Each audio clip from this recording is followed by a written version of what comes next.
G'day folks, Troy Dean here from WP Elevation and welcome to another live streaming of our podcast. This is a little bit of a sneak peek behind the scenes as to how we record an episode of the WP Elevation podcast. We thought we'd just live stream it out of our Facebook page, and thankfully our live stream software today, which by virtue of the name of it means that it has one job, has actually connected to Facebook today and is allowing us to live stream. So here we are. Thank you for joining in.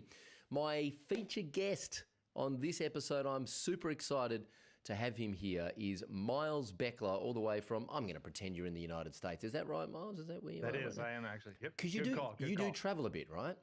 About 4 years out of 2 bags, living in about 20 countries. Wow. And so how long have you been in the States this time? We wanted some stability and picked up a place. So I've been about a year here in the States, and I've got the itch. It's time to plan a trip. I was going to say, are you okay, dude? Yeah. How you feeling? Productivity is way up. Productivity is way up, so that's good, right? Yeah. There's a balance in there somewhere. Oh yeah, totally. The whole location independent thing is like a great dream for a lot of people, but I know this because I know enough people that do it. It takes a special kind of unit to actually be location independent and still manage to get shit done. It's brutal, man. We were spending 20 plus hours a week looking at what country are we going next, flights, and then like Airbnb, like 20, 30 hours a week between my wife and I. It was just a waste of time and energy. And then you show up and there's always, we do audio and video, and then it's just horrible conditions that looked really good in the pictures. And it's not all everyone's Instagram makes it cracked up to be. Exactly. Really? I thought Instagram was authenticity. Must be true. Oh dear. Hey, for those that have no idea who you are and what you're doing here, just give us the 2-minute elevator pitch. Who is Miles Beckler and why are you here? Sure.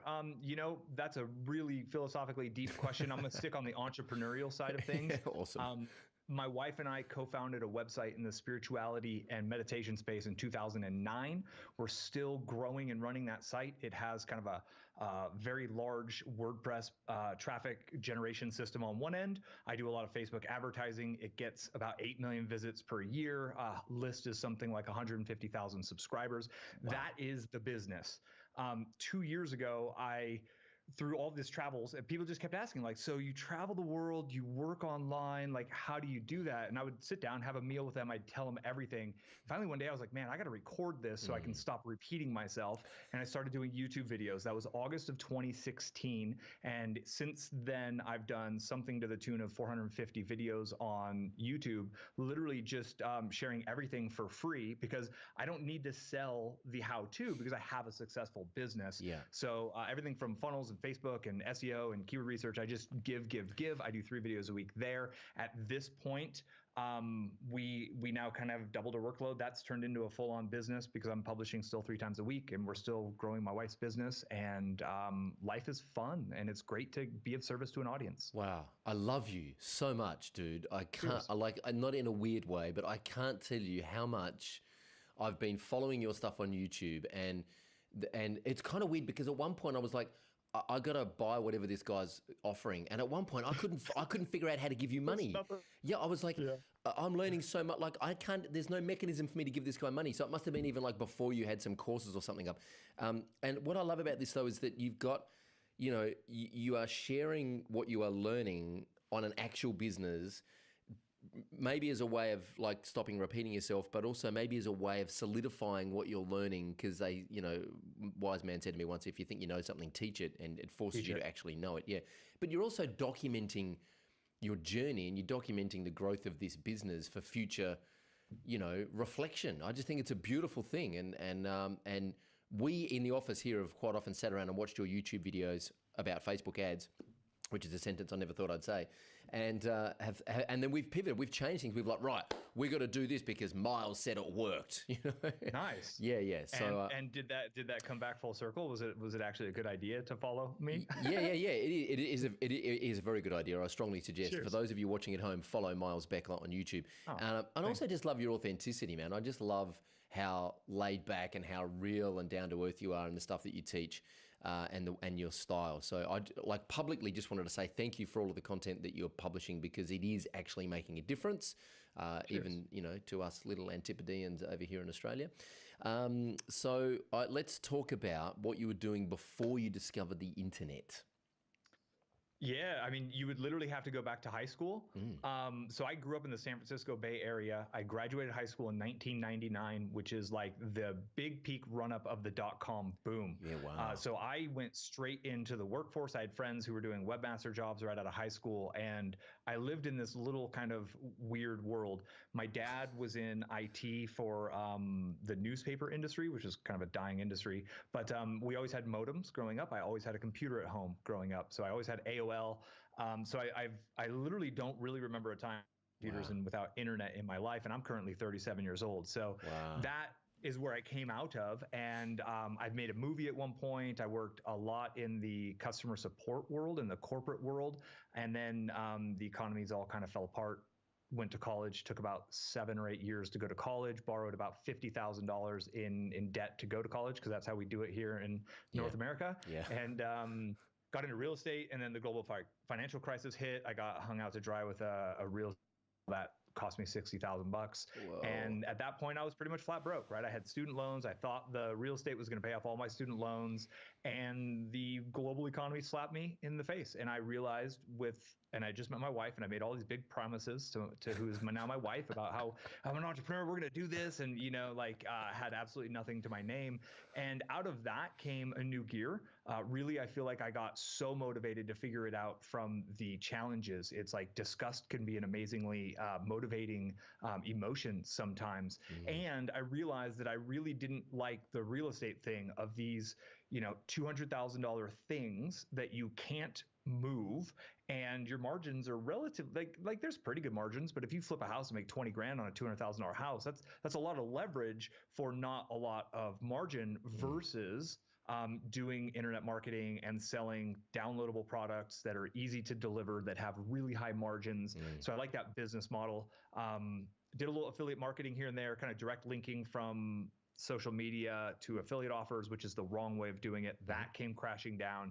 And finally, my wife and I realized that the trick to the game is to go be of service to an audience, to go give lots of helpful, valuable stuff to the audience. We chose search engine optimization at first on a WordPress website to do content marketing. She learned keyword research, and she just went full speed ahead. Wow. Then list building, and then how do we sell stuff to people was the next challenge. And somehow here, and I had an agency for a while. For about 4 years, I ran an agency doing marketing services, WordPress services, because this business wasn't enough to support us. And I realized I was psychologically unemployable. I couldn't really do the desk job thing. So I was flipping websites and doing SEO and marketing and content marketing services in the interim. Wow, dude, it's such a familiar journey, and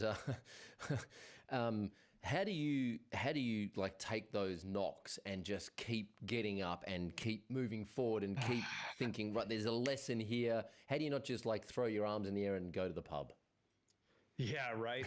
Well, I couldn't afford it, so I had no choice. I call it the hat over the fence idea. And once you commit, like for me, when I committed to a small business that I was going to run your content marketing, even if everything broke and I had to spend 40 hours to do something I said I was going to do in 10 hours, I'm just the type of person that I'm going to show up and keep doing it. Yeah. And when you break everything, which you will, because that's the process of building a business, you actually get better at fixing it. You get better at becoming a problem solver, and the challenges never go away. And in fact, they seem to get bigger.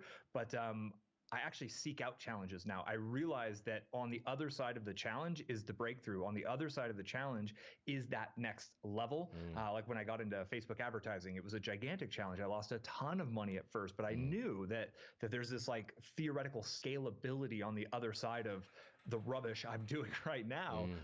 So it was like that kind of bigger vision of the lifestyle. And now the cool part is the lifestyle I'm living is beyond what I even thought, right? That like, oh, 10 grand a month, we're going to, like what actually you can create from these types of authority businesses, even in obscure spaces like angel meditations, which is like the closest definition of our niche. Wow. It's insane, and how many people you can reach and how much value you can give, and how abundant of a business that can create. So it's kind of like that big vision, and the fear of being flat broke again. Yeah, I totally hear you. It's funny. I used to run a bit Now that I'm in my mid-40s, I don't run so much anymore because my knees hurt. But I used to run in my sort of mid-30s. I spent a few years like running, a couple of 5K circuits a week. And I would listen to podcasts all the time while I was running. And I'd be listening to like Entrepreneur on Fire and Mixergy and all these entrepreneur podcasts. And I, quite often ask myself, am I running to this amazing future that I'm trying to create, or am I running away from this horrible past that I don't want to go back to? I think it's a bit of column A and a bit of column B, Yeah, and it depends on the day, right? When things are going good, you're moving towards it, and when things are falling apart, you're like, oh, but that was really scary. Let's just avoid that. 100%. We all need to know how to get leverage on ourselves, right? I mean, that's such a key to everything. Yes. Is like complacency is the enemy. If you're comfortable, if you've got a decent job and you make pretty good wage and you're not like having to push yourself, you're not going to push yourself, right? Yeah. It was because I was in that like absolutely disgusted with my life that I was willing to do the 10, 12, 14, 16, 18-hour days for years to figure out this game. Yeah. I want to talk about a little bit about finding the audience and working out the product to offer them. But before we get there, there's something you mentioned the success that you can have with authority businesses. I'm just going to throw this curveball. I've got a bit of a theory that the post-internet era now, now that we have the internet and we have social media, which is supposed to connect all of us, that we spend a lot of us in the Western world spend a lot of our time living in apartments, talking to the world through devices and living vicariously through other people's Instagram feeds, and we actually feel more disconnected than ever before. And online communities, we've built a great business out of basically serving a niche, which is WordPress freelancers and WordPress consultants. And my theory is that people just want to feel like they belong to a tribe and they want to feel connected, and that the authority businesses, the real gold in that is actually facilitating that online community and those connections. 100% agree. My wife's business, we ended up building a membership program that now has like a group and a community aspect. And in the spiritual world specifically, a lot of those people can't talk to their family members. They can't talk to their friends about their experiences, about what they're feeling. But then you create this group where they're all able to use the same jargon, the same language. Yeah. It's the same thing with marketing geeks like us, right? Like I can't, I'm hanging out with friends and family. Like I can't be 100% real because like all I think about is marketing geekery. But it's in the little forums and in these little groups is where I can truly be me and connect with those who are like me. I think the other side of that is no one asks for, or very few people ask for recommendations from their friends, from their neighbors anymore. I think there was a time when you learned about that new restaurant in town from, the recommendation of a coworker, but now Yelp and TripAdvisor and Google is everyone's personal kind of like confidant, right? Like we ask our very deep internal personal questions that we don't want anybody to know about, or we explore our unique curiosities through search, like literally YouTube. Like, how do I build a racing drone? Like, I don't know, but YouTube knows. Yeah, right? Totally. Yeah. So we went camping on the weekend. We have a 16-month-old. We went camping on the weekend, basically as a test run, right? Because we picked up some amazing campsites over New Year's Eve down at this beautiful national park in Victoria. You have to go into a ballot to get the campsites. It's that popular. And a friend of ours went in the ballot, won a bunch of campsites. So all of a sudden we're going camping.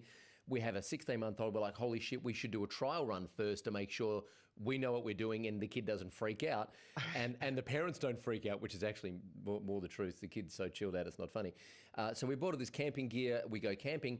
And so I'm like, how do you tie the right rope around the guy rope to make it secure? I go to YouTube and I'm sitting there in the middle of the campsite watching these YouTube videos on a 4G connection, learning how to tie rope. It's incredible. The other thing that's happened, I've noticed my behavior over the last 12 months is I've actually stopped using Google for search, and I now just go straight to Facebook. And I basically say, does anyone know blah, blah, blah, blah, blah. And I just get flooded with responses and, much quicker and much more valid, I think, than Google. I kind of trust search results less now than I trust my friends on Facebook. I think that's the word, is trust, right? And as marketers, so if we go to the other side of that, one of the big challenges we have, and one of the big questions is, how can I build trust digitally at scale? Right? Like an autoresponder, we've got 150,000 leads. Like, how are we building relationships and trust with 150,000 people at the same time? It's magic when it works, but it's also there's potential of getting it wrong. Which is, that's a deal breaker. I think trust is probably one of the biggest things that most people overlook in their online businesses is am I building enough trust, and what do I need to do to get this individual to trust me? And it's cool to hear that you do that. Like I've pulled away from Facebook and social media, and I'm almost going less Google, and I'm doing more of my searches on YouTube now and finding really interesting ideas. And that just proves that there's infinite markets on all these platforms, really. Yeah. Quick sidebar. If you want to hear about trust, have a listen to an episode of the Masters of Scale podcast with Reid Hoffman, which is by far and away my favorite podcast of all time. There's a great episode with the founder of Spotify, whose name escapes me right now. It's all about building trust rapidly. It's an incredible story. The guy that started Spotify had like the most incredible obstacles to try and overcome off the back of Napster and the massive mistrust between the record industry and the artists and the fans, and he managed to bridge that gap and solve that problem. It's a fabulous episode on how to build trust. So I want to pivot a little bit and talk about how do you angel meditation. First of all, what the hell is angel meditation, and how do you find? Jeff Walker taught me years ago, it's really simple. Find a large group of people that want the same thing, ask them what they need, and then sell it to them, which is simple in theory, difficult to execute. How did you find?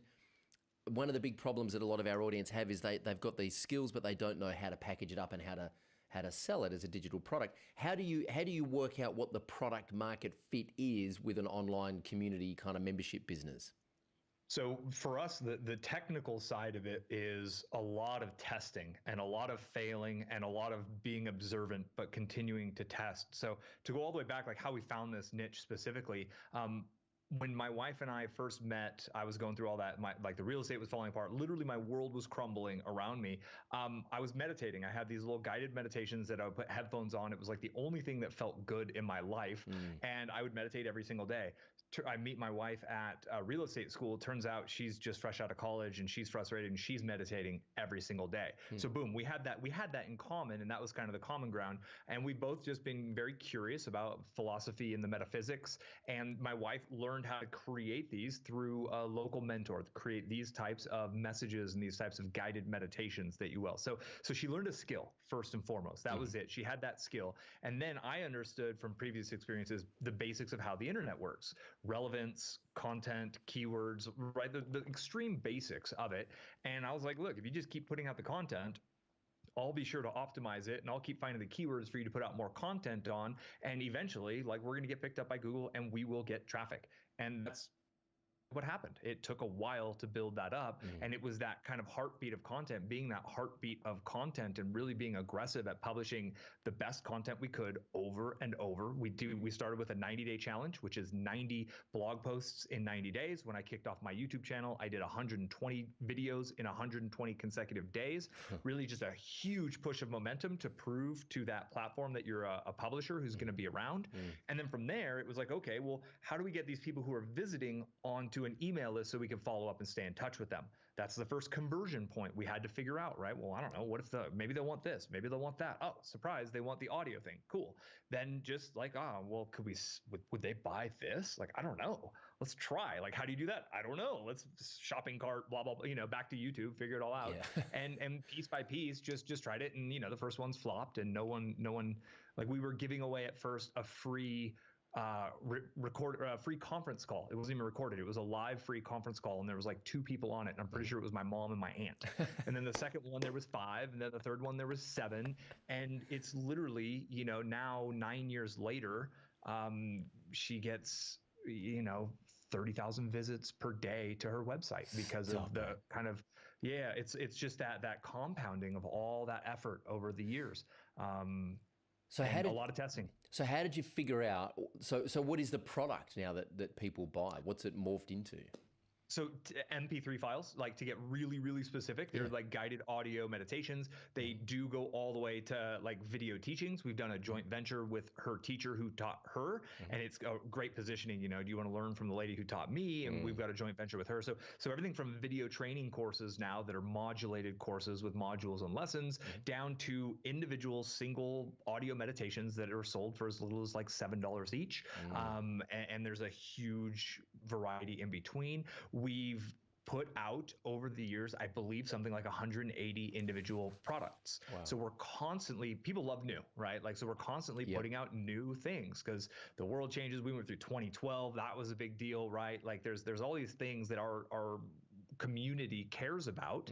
And as we create specific content and specific items for those pieces and for those things, and we just, hey, would you be interested in this? There, when you have a list of 150,000 people, you can have an extremely small conversion rate and the numbers are still noteworthy. Yeah, that's amazing. And so, a couple of things occur to me. I'm sort of hearing my audience go, "Oh yeah, that's great, Miles," and what they're about to say is, but and I'm putting myself in your situation and going, but you've got some big competitors, dude, in that space. Like there's Andy from Headspace, there's the Calm app, there's a lot of and there's a lot of free stuff in that space. How do you not let that paralyze you? How do you not just go, well, that they own the space? I mean, there's no way we can compete.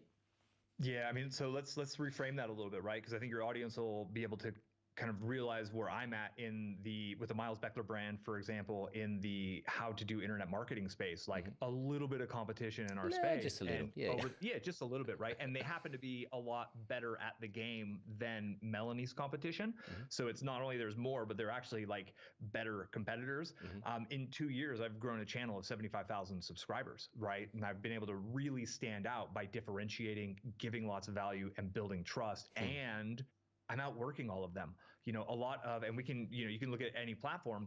There's this curve of what people work on at different phases of their business and how hungry people are at different phases of their business. When I first started my channel, I was doing a video a day every day for 120 days. Now I'm doing 3 videos a week. So I've theoretically slowed enough that if somebody was ambitious enough to do a video a day every day and they brought serious skills to the table and they stuck with it for probably 3.5 years, they would have more videos than I would have through sheer volume of effort. But that's a monumental task, right? I'm trying to keep that bar up high enough that people are like, whoa, I don't know about that. That sounds really tough, because it is really tough. When my wife started, there was a lady who had already published like 40 books in her space. Angel Numbers 101, Angel this, she's backed by $100 million a year publishing company out of Southern California. Like, this lady is a big deal. And there's room at the top for everybody. Some people don't like the way that lady says things. People hear they like my wife's voice. They like, and then there's people who hate my wife's voice, right? And there's people who see my videos and they're like, who is this a-hole, right? Like, this guy, blah, blah, blah. And there's other people who see my videos and they're like, oh my gosh, finally, somebody's not just trying to pitch me stuff. They're actually giving me what the title says. Perfect. So there's room for all kinds of.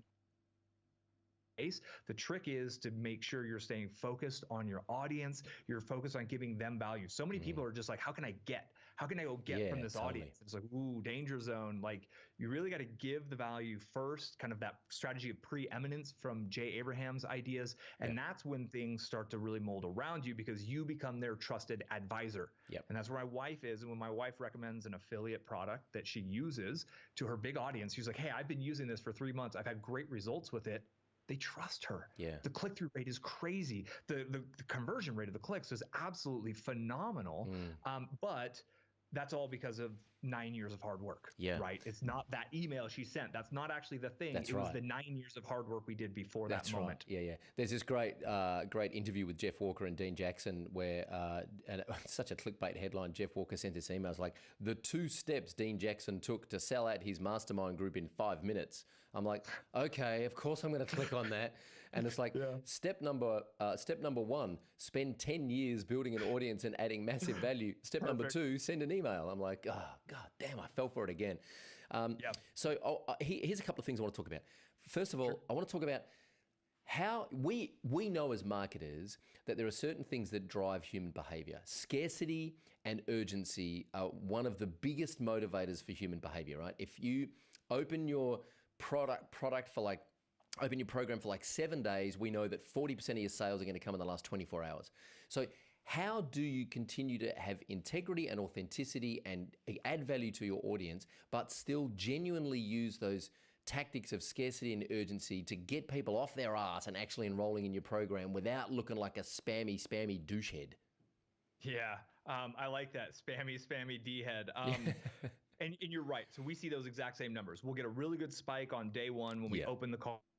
it just drops. And then by the middle of it, you're like, did something break? Yeah. Is my shopping cart working? Exactly. Like, is this thing on? Yeah. And then the last day is just boom. And especially, I don't know if you've tried it, the 2 emails on the last day. You email the morning and then a few hours before the cart closes, like, hey, it's closing in 3 hours. Boom. That's huge. Yeah. So we do a lot of time sensitive specials for our list, because we do want to offer our list and our inner circle members the absolute best value we can. Like, they've trusted us with their email address. So we're going to give them kind of early bird access, special access, and there's almost always a hard deadline. We don't do it every time, because if you do it every time, it becomes kind of like they expect it and it's no longer special. So we do run some products at full price, full retail, start to finish. We just know it's not going to have that kind of boom, but we also know that that's going to give us more leverage when the timing's right to use it correctly.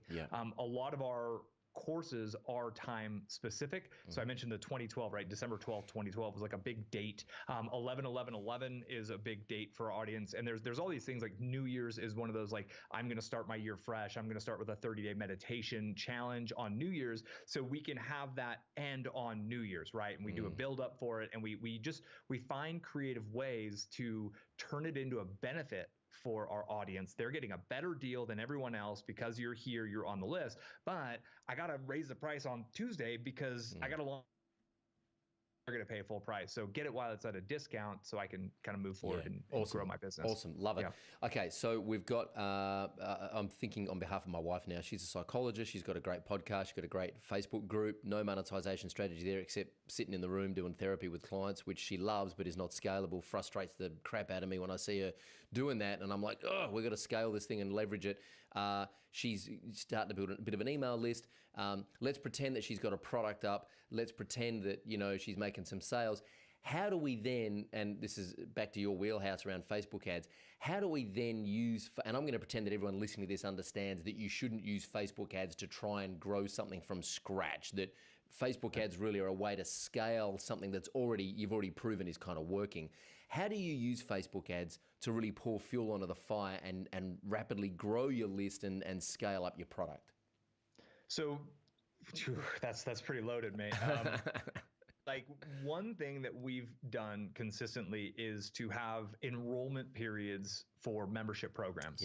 And the theory behind this is, if you bring in a group of people who are all at module 1, lesson 1 together, and you help them over the course of 6 weeks or 12 weeks go on a journey together, then the group dynamic is going to be strong, versus letting people trickle in here and there and keeping it evergreen open. So that's one way immediately, is to come up with a kind of like a syllabus or a 6-week or an 8-week kind of modulated course. And you're going to take a group of people on a journey.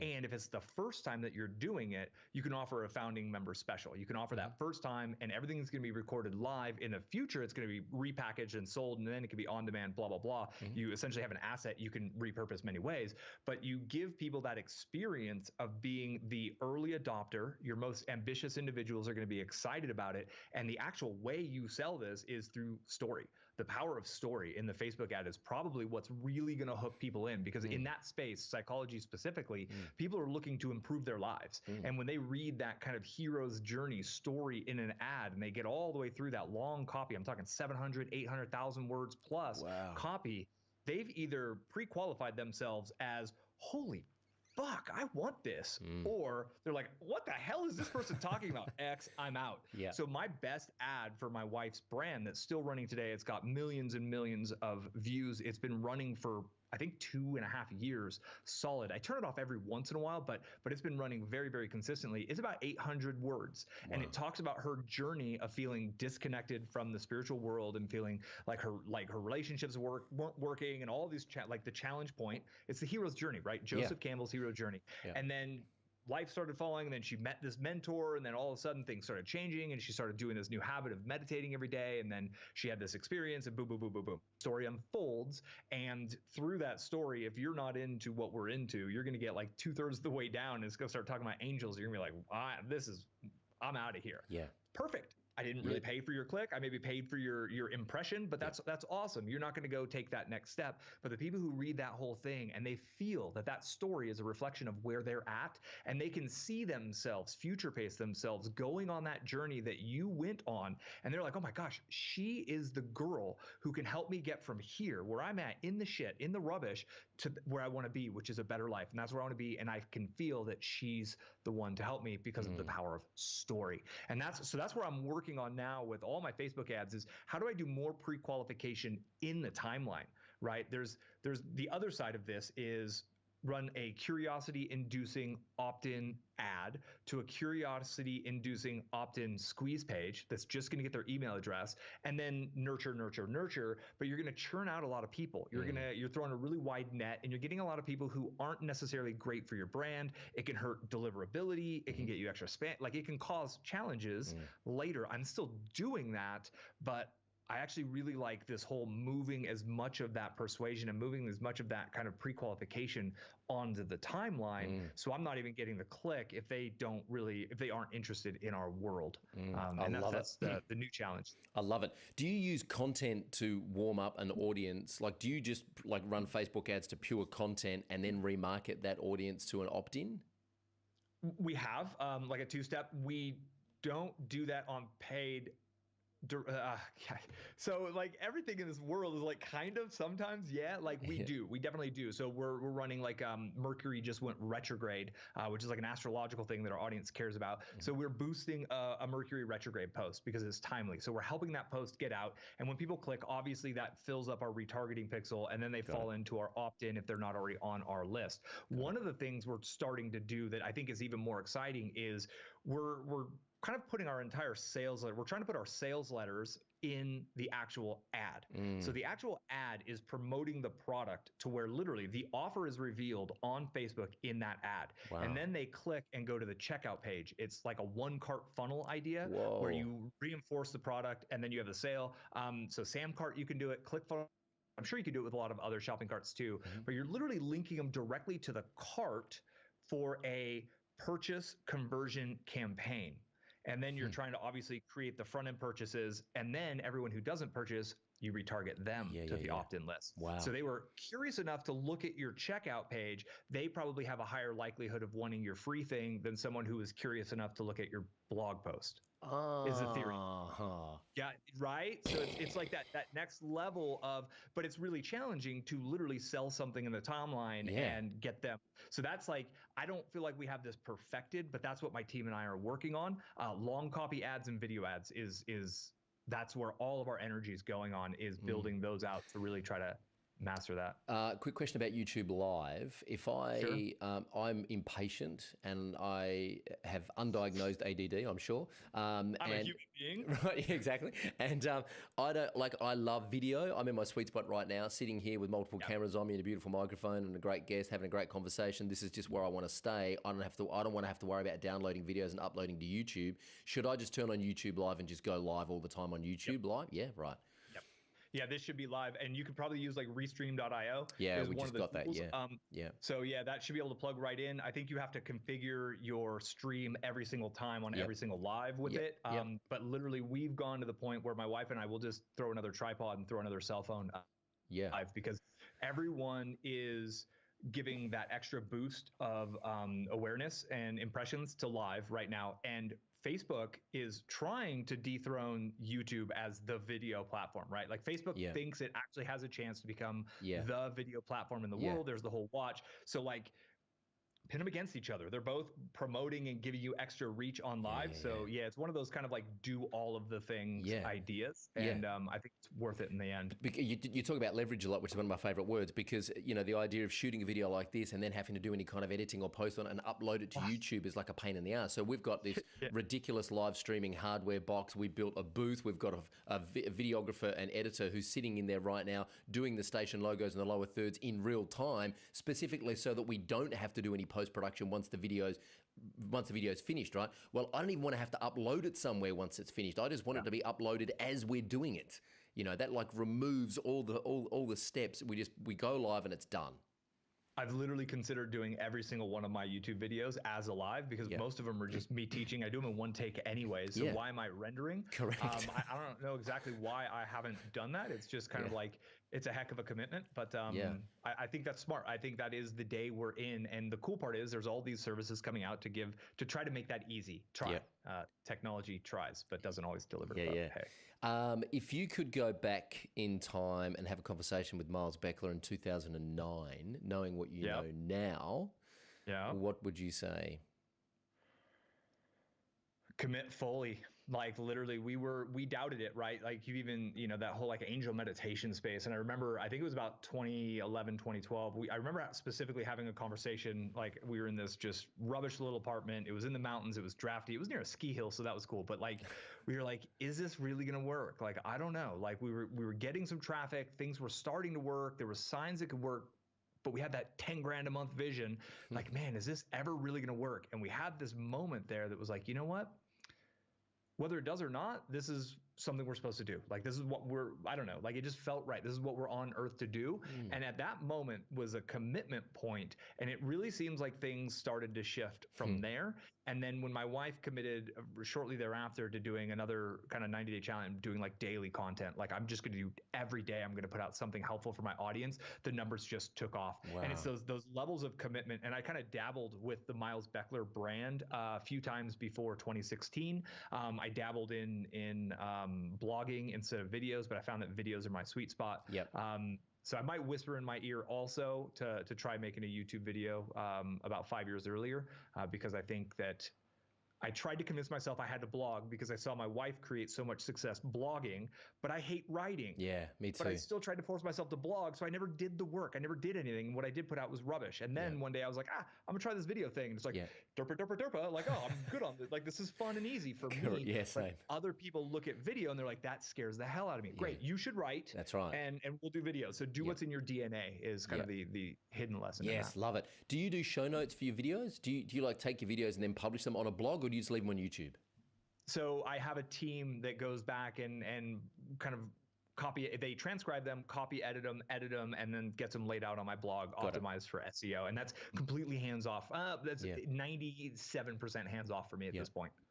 And then they go to a podcast feed too. I have a virtual assistant who rips the MP3. She puts it on a podcast so you can get the Miles Beckler in your earbuds if you want, because different people have different ways of, like, there's 3 different learning styles, right? The listeners, the readers, and the viewers. So let's I call it the 3-pillar content strategy. Let's hit them all. Let's give them all what they want in the format they're seeking it. And you're not leeching or poaching your audience from one to the other. They're totally separate audiences. Yeah, 100%. And so when you do screen sharing stuff, which you do a lot on your YouTube videos, you just publish the audio of that as a podcast. It doesn't bother you that the screen sharing's... Those ones I don't actually. My team, we've got in the standard operating procedure, it's if I'm showing what to do and it doesn't make sense, don't publish that one. But those make great how-to step-by-step posts for my blog. Yeah, awesome. Hey, where can people, I'm asking this selfishly and also on behalf of my audience, where can people get more of you? Where can people go, I like this guy, I like what you're saying, I want to be around your energy, I want to learn more from you. How do people hire you or work with you or learn from you?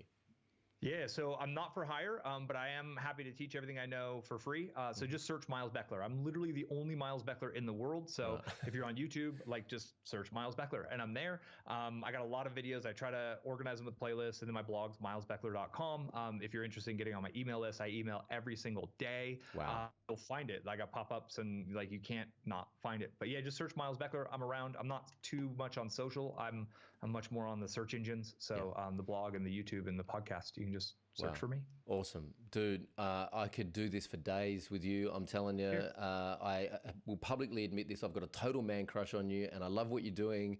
And I just want you to keep doing it because you're inspiring me. Cool. And I'm telling you, this is a conversation I needed to have right now when you talk about fully committing, because even at this stage in our business, we're like 5.5, 6 years old.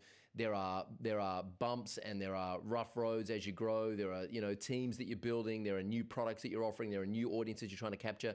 And we still have doubts. I have doubts, most days. It's like, what the hell are you doing? You're an imposter. You're a fraud. Everyone's going to find you out. And, this is a conversation I needed to have and a reminder to fully commit and fully engage in serving the audience. So thank you for the pep talk, man. I really appreciate it. Cheers. You'll be amazed at what happens at about year 10. That's when things get absolute, like what we're seeing right now at years 9, like something's happened at about year 8 to 9, and you'll be amazed as long as you stick with it, and it gets, you start to feel like it's mundane, but ultimately you're doing a great service, man. You're really helping people. Keep that in mind. Yeah, awesome. Thank you, Miles. This has been absolutely wonderful, and I look forward to keeping in touch. There you go, folks. That is how you record an episode of the WP Elevation podcast. That is Miles Beckler. Check him out at milesbeckler.com and on YouTube. Look forward to seeing you again on the podcast or on our live shows very soon. Until then, I'm Troy Dean. Go Elevate.